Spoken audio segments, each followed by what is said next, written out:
दोस्तों, जो मैंने कंडीशनिंग का टॉपिक लिया था अभी इससे पहले, उसमें बात काफ़ी गहरी थी। मुझे नहीं पता आप लोग कितना समझे, लेकिन मैं इतना बता रहा हूँ आपको, जो भी धर्म के नाम पे हो रहा है, जो भी समाज के नाम पे हो रहा है, जो भी शिक्षा के नाम पे हो रहा है, और जो परिवार वाले कर रहे हैं बच्चों के साथ, वो सब इसी का हिस्सा है। आप चाहे देख लो गहराई से। बंदर भी क्या कर रहे थे, जो नए बंदर थे उनको तो पता ही नहीं था ऊपर से पानी पड़ेगा। और जब पानी नहीं भी डाला जा रहा था, जिन बंदरों के पास पानी डाला गया पुराने बंदरों के साथ, तो वो नए बंदरों को ऊपर केले लेने ही नहीं जाने दे रहे थे, जबकि पानी कहीं भी नहीं फेंका जा रहा था, कहीं भी पानी नहीं फेंका जा रहा था। इसलिए नए बंदरों को समझ में ही नहीं आ रही थी ये बात कि भाई मेरे को केला लेने क्यों नहीं जाने दे रहे हैं। इसी को कंडीशनिंग क्यों कहते हैं, अब ये भी समझ लीजिए थोड़ा। क्योंकि धर्म के नाम पे क्या हो रहा है, किसी को हिंदू बना दिया, किसी को मुस्लिम बना दिया, फिर जातों में बांट दिया। अब दिमाग में ठूस दी कंडीशनिंग कि तू हिंदू है। अब तू तो भाई हिंदू है, तो जो मुसलमान होगा तू चीख पड़ेगा, तू खोल जाएगा, तू उससे दूर भागेगा। ऐसे ही ब्राह्मण बना दी जात कि भाई तू ब्राह्मण है, वो नीच जात का है, वो SC है, वो ST है, वो शेड्यूल कास्ट है, वो OBC है। ठीक है, हम ये नहीं करते इनके साथ, हम वो नहीं करते, हम तो ब्राह्मण हैं।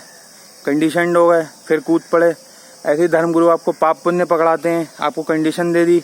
जैसे वो बंदर ऊपर नहीं जाने दे रहे थे, पानी नहीं गिर रहा था, तब भी वही हालत आपकी हो गई है। अब चाहे कुछ हो ना हो, वैसे ही नॉन वेज के नाम पे आप लोग चिल्लाते हो, या सभी लोग चिल्लाते हैं, क्योंकि आपको कंडीशनिंग दे दी गई है। जो नॉन वेज खा रहा है उससे दूर भागते हो,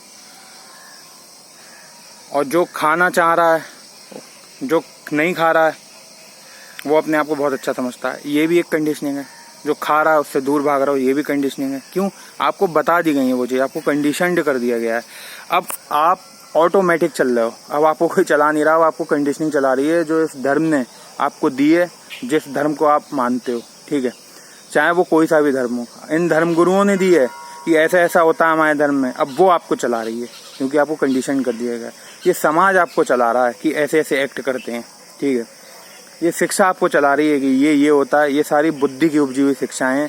सारा धर्म बुद्धि का है, सारा पाप पुण्य बुद्धि का है, सारा लाभ हानि बुद्धि का है, सारा समाज बुद्धि का है।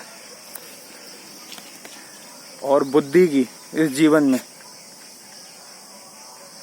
5% से ज़्यादा उपयोग नहीं है। और वो भी कहाँ है उपयोग, अब ये भी समझ लीजिए।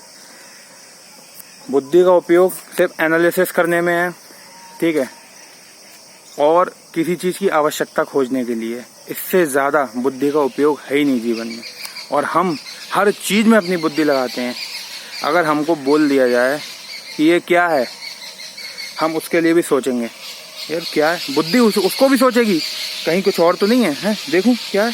अरे भाई T-शर्ट है, इसमें सोचने की ज़रूरत क्या है, इसमें भी बुद्धि लगा ली। बुद्धि ये करती है। ठीक है, 2-3% से ज़्यादा उपयोग नहीं है बुद्धि का जीवन में, लेकिन बुद्धि की गणित लगा के कंडीशनिंग बैठा के अब एक्ट आपको ऑटोमेटिक चल रहा है। आपको उस पर बस नहीं रह गया, आपको कंडीशनड कर दिया गया है। अब आप अपने आप उबाले खा रहे हो, चाहे पाप पुण्य के नाम पे, चाहे धर्म के नाम पे, चाहे समाज के नाम पे, चाहे शिक्षा के नाम पे। वही सब जगह हो रहा है, परिवारों में भी वही हो रहा है। तो उम्मीद करता हूँ अब आप बेहतर तरीके से समझ गए होंगे। और जिसने मेरी कंडीशनिंग की पहले वाली वीडियो नहीं देखी है, वो ज़रूर देख ले, क्योंकि ये उसका दूसरा पार्ट है। ठीक है दोस्तों, बाय।